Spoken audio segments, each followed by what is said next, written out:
저희가 평안하다, 안전하다 할 그때 잉태된 여자에게 해산 고통이 이름과 같이 멸망이 호련히 저에게 이르리니 결단코 피하지 못하리라.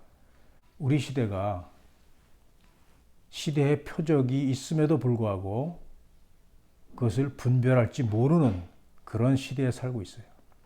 전혀 모르고 있어요. 다 왜냐? 다 미혹당하고 있는 거예요. 미혹. 속고 있는 거란 말이에요. 속고 있어요. 그런 시대입니다. 예수님이 말씀하셨잖아요.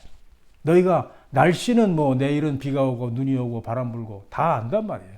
그거는 알면서 깨어 있어라 이렇게 말씀하고 이 표적으로 다 보여주시는데 거짓말은 귀에 달아서 달콤하게 거짓말은 잘 들어요. 그런데 예수님이 하신 말씀대로 시대의 표적이 있어서 그 표적에 대해서 다 예수님이 이렇게 말씀하신 것이 지금 이 표적에 맞게 지금 나타나고 있다. 이런 거에 대해서는요, 굉장한 거부감을 가집니다. 이 시대에는요, 하나님을 바라보지 않고 사람을 바라봐. 그러니까 사람을 바라보니까 뭐냐면 인본주의예요. 그게 세상적인 거야. 물질적으로 돼가고요. 그것이 바로 이 시대입니다. 거기에는 하나님 보여주시는 그 표적을 보는 눈이 멀어버린 겁니다. 듣지도 못하는 거예요. 깨닫지도 못하는 거예요. 그래서 얼마나 속이기가 쉬운 세대인지 몰라요.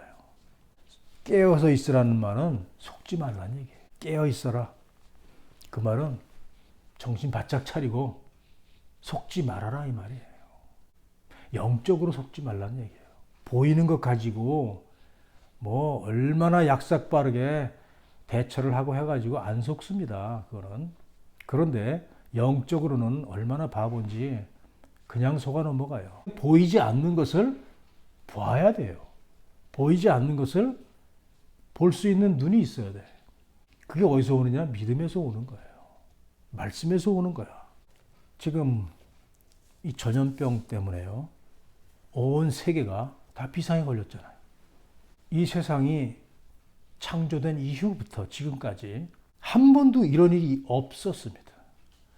온 세상이 동일하게 재앙을 받는 이런 일은 창조 이후로 처음이에요.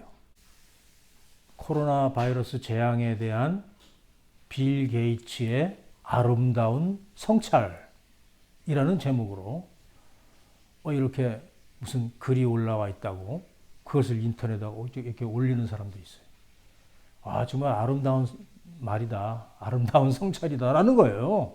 코로나 바이러스는 우리에게 평등을 가르친다. 그동안 우리가 세워놨던 그 가짜 국경선들, 그 쓸모없는 국경선이라는 거예요. 국경에 구애받지 않고 코로나 바이러스는 어디나 누구에게나 평등하게 임한다는 거예요. 그런 국경선이 필요가 없다는 거죠. 바이러스 때문에. 그래서 그 뜻은 뭐냐? 제가 보기에는 세상이 다 하나다라는 거예요. 왜 국경을 나눠 가지고 있느냐? 자, 봐라. 바이러스가 퍼지니까 국경이 무슨 필요가 있냐? 무슨 소용이 있냐 이거죠. 결국은 뭐야? 세상이 그냥 하나가 돼야 된다. 이런 얘기예요, 이게. 그러면서 사람들이 이 코로나 바이러스 때문에 이 단기간에 이런 자유를 억압당하고 문을 닫고 말이야 나오지 말아라 뭐 이런 그 억압을 당하는 것을 불편하게 생각하는데 사실은 평생을 이런 억압을 당하고 사는 사람들이 있다는 걸 기억해야 된다. 알아야 된다. 뭐 잠깐 이렇게 단기간 억압받는 거 가지고 아이고 죽겠다 하지 말고 그런 사람들이 있다는 거를 우리가 알아야 된다. 뭐 그럴듯한 얘기죠. 그런 사람들이 있으니까 우리도 그렇게 억압당하고 살아야 된다 이 말입니까? 뭡니까? 인간의 자유를 박탈당하는 그런 경험을 하는 거예요. 그래서 우리는 서로 도우며 살아야 됩니다. 그리고 노인과 병자들을 먼저 우리가 보살펴야 됩니다. 휴지를 사재기 할 것이 아니라 노인과 병자들을 도와야 됩니다. 이렇게 얘기를 해요. 그 말은 뭐냐면은 인류애를 얘기하고 있어요. 인류애. 그리고 박애정신 뭐 이런 겁니다. 자, 여기서 우리에게 이 코로나 바이러스를 통해서 우리가 교훈을 얻어야 된다. 뭐냐? 평등하다는 교훈을 얻어야 되고 약한 자들을 도와야 된다. 박애 정신을 또 얘기를 합니다. 우리가 자유를 양보할 수 있다. 자유를 박탈당할 수 있다. 남을 위해서는. 평등, 자유, 박애. 이 정신이 무슨 정신인지 알죠? 이거 하나님으로부터 나온 정신이 아닙니다. 사람이 만든 정신. 사람이 만든 사상이에요. 코로나 바이러스는 우리에게 선택을 하라고 가르친다. 이렇게. 뭘 선택합니까? 협력하고 도울 것이냐? 아니면 이기적이 되어서 개인주의적이 될 것이냐? 개인주의를 나쁘게 얘기하죠. 개인의 자유, 개인의 생활, 이걸 희생해야 된다는 얘기예요, 지금. 결국은. 개인주의, 나만 하지 말아라. 협력해야 된다. 개인의 사생활과 개인의 자유가 희생되어야 된다는 것을 암시합니다. 그래서 이 코로나 바이러스를 통하여서 통제받는 습관을 길이 들어서 이제 순종하고 그다음에 협조하게 된다는 말이에요. 통제받으면서 개인의 자유가 희생되잖아요. 내가 나가고 싶은데 못 나가. 내가 뭐 저기 가야 되는데 못 가. 다 막고 통제. 왜냐? 바이러스가 있으니까. 당연한 그런 정당한 지금 이유가 있어가지고요. 사람들을 아주 정당하게 다 통제가 됩니다. 자유를 다 희생해야 돼. 이것이 이제 협력입니다. 여기 따르는 겁니다. 바이러스라니까 할 수 없잖아요. 따라야지. 근데 이걸 가지고 이걸 통해서 이제 통제받는 이제 습관이 길이 들여지는 거예요. 이제 이거보다 조금 더 심한 통제가 이제 와도 아직 지난번에 그것도 참았으니까.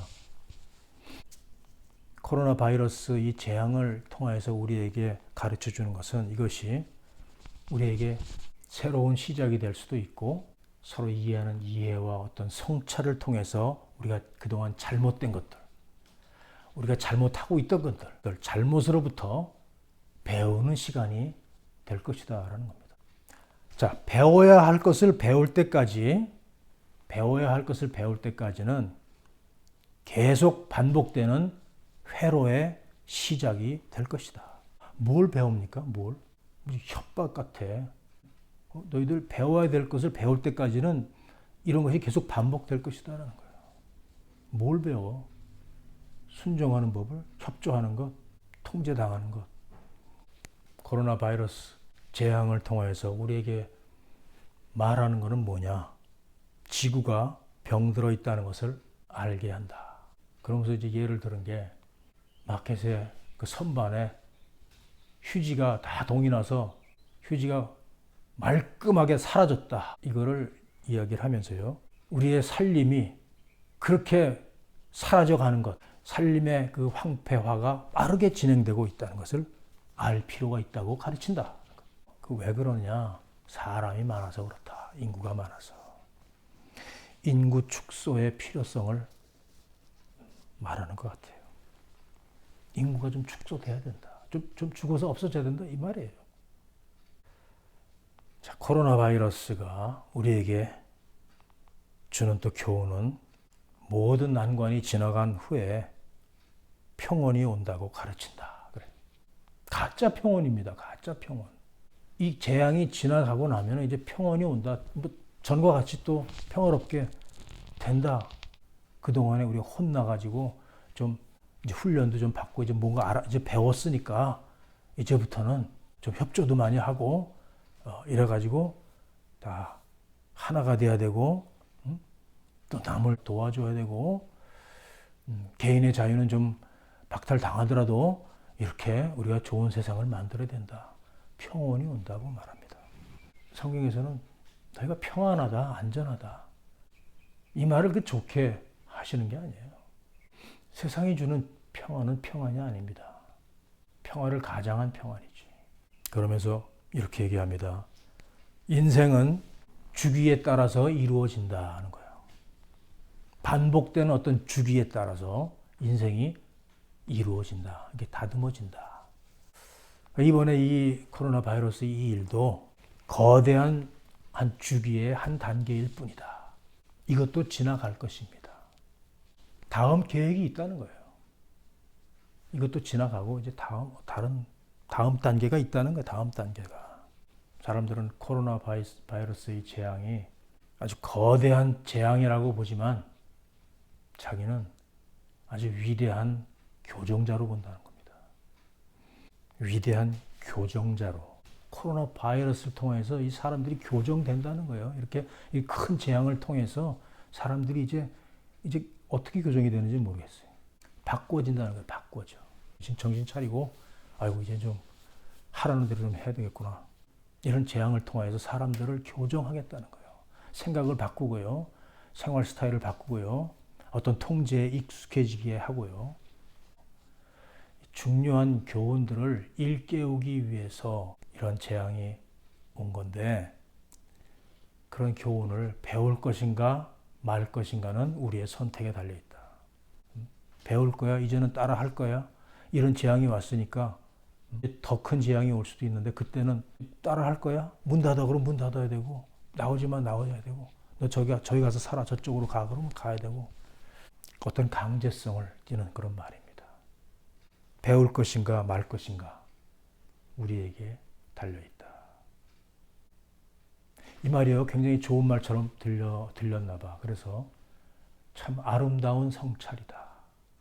아름다운 성찰이다. 좋은 말만 써요. 평등하고 뭐 인류의 박애를 얘기하고요. 자유 뭐 이렇게 얘기하고 남을 좀 도와주고 뭐 이런 걸 얘기하고 협력하고 뭐 이런 걸 얘기하죠. 우리가 이제까지 잘못된 것을 이제 배우는 시간이다. 우리가 잘못한 거는요. 우리가 하나님의 말씀을 통해서 배우는 겁니다. 고쳐 나가는 거예요. 회개하고. 그러니까 여기다 대고 말이죠. 믿는 사람들이 뭐 아멘 그러고요. 아 맞습니다. 그래서 지금 뭐냐면 미혹의 시대예요. 그 영적으로는요. 완전 바보가 돼서 다 믿습니다. 그러니까 거짓말을 믿는 시대예요. 거짓말을. 이런 시대가 지금의 시대라니까요. 마지막 때의 시대. 그러니까 이거 지나가면은 평안하다. 이제 말 잘 듣고 순종하면은 평안하다. 2달 지나면 또 이제 다 없어지고 다시 일상으로 돌아가고 뭐 아무 일 없던 것처럼 될 거야.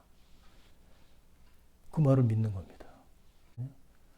그러니까 이게 지나가고 나서 다른 주기가 또 온다는 거예요. 다른 게 자꾸만 와서 사람들을 변하게 만들어 가는 겁니다. 그걸 믿고 평안하다 안전하다 하고 있으면요. 다 죽는 겁니다. 멸망이 호련히 너에게 이르니니 결단코 피하지 못하리라. 구원이 없어요. 그런데 믿는 사람들에게는요. 구원이 있습니다. 이런 재앙 가운데서 아무리 멸망 가운데서도 하나님의 백성들은 하나님께서 구원해 주십니다. 이 약속을 봐야 되는데 이거를 안 보고요. 세상이 주는 평안하다 하는 걸 따라갑니다. 누가복음 21장에 보면은 이런 일이 일어나거든 너희는 머리를 들라 그랬습니다. 너희 구속이 가까우니라. 우리가 해야 될 일은 머리를 드는 겁니다. 위를 바라보는 거예요. 하나님을 바라보는 거예요. 말씀으로 돌아가는 거예요.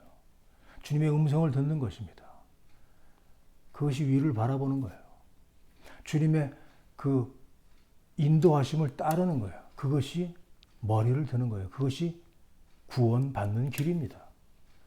너희의 구속이 가까우니라. 자, 멸망이 가까운 그때는요. 우리 믿는 사람들에게는 구원의 날이 가까운 거예요. 구원받는 날입니다. 그날이. 우리가 죄 사함을 받고 구속이 되는 날이에요. 그러니까 머리를 들고 하늘을 바라보는 겁니다. 왜냐? 주님이 하늘에서 오시니까. 구름을 타고 오시니까. 위를 바라보는 겁니다. 너희 구속이 가까우니라 말씀합니다.